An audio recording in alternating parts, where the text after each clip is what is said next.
Today, 108 years ago, Comrade Walter Sisulu was born on the 18th of May in the Transkei.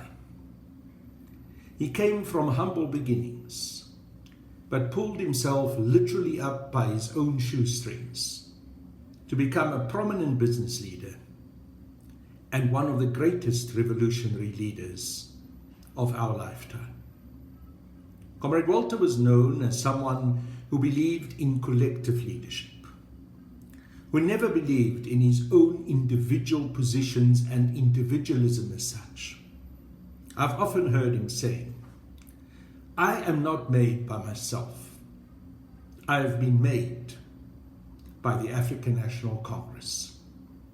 As such, he was prepared to recruit other capable young people to join the African National Congress, to become prominent leaders under his mentorship, and for some of them even to become his leaders, whom he served with great loyalty. That example should speak to all of us today and should bring us back to an understanding of what collective leadership should mean and also what the discipline of democratic centralism should be. Being a radical, Comrade Walter, together with Anton Lembede and other titans of our struggle, such as Comrade O.R. Tambo and Comrade Nelson Mandela, formed the African National Congress Youth League in 1948 and pushed hard to get the ANC to take a stronger and more radical stance against the apartheid regime. In this, they succeeded. And it was also in that context that Comrade Walter became one of the leaders of the High Command of Umkhonto we Sizwe. Being part of the High Command of Umkhonto we Sizwe eventually led to him being arrested at Liliesleaf Farm in Rivonia, where the headquarters of Umkhonto we Sizwe was.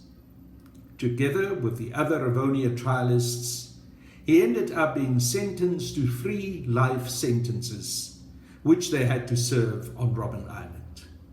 If it depended on the apartheid regime, none of those Rivonia trialists would ever have been released.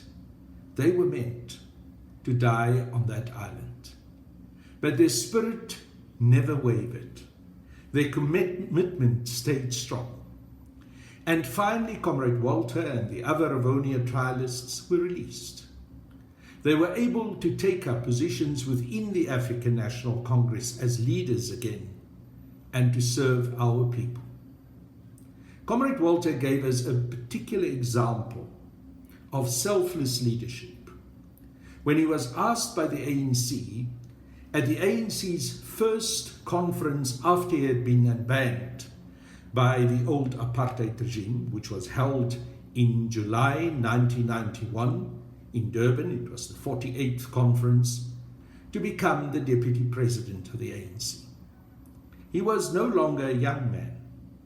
His health was no longer that good, but he accepted it because he understood that it was necessary for him to play a role for unity in the ANC when the ANC faced a possible bruising battle between Comrade Thabo Mbeki and Comrade Chris Hani for the deputy presidentship of the ANC.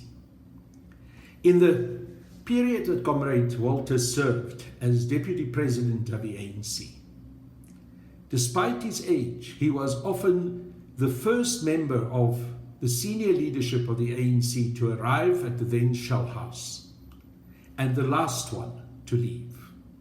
A hard worker and someone who believed that his life had to be dedicated to the liberation struggle of which the African National Congress was and continues to be the leadership of society.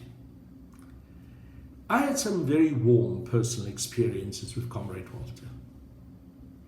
Chats where he would sit quietly and tell me about the history of the ANC, slowly and carefully engage me about my own understanding of how the struggle should unfold. And one of the best memories I have is that he was the keynote speaker at the launch of my book, my autobiography in 1993, called Fighting for Hope. Comrade Walter made an incredibly warm and, I would say, engaging speech at that launch. And in that speech, he again came over as someone dedicated to the core, to non-racialism and to non-sexism in our society. When eventually he retired, he continued to work for the ANC, and in his old age, when he was frail, whenever he could, attended meetings of the African National Congress and continued to urge young people to join the ANC. He was never a man for grandstanding. He was never a man of big words. He was always a man of the humble gesture, of the quiet persuasion, of the action that speaks louder than words. Today, as we remember him, we dedicate ourselves again to our national liberation struggle.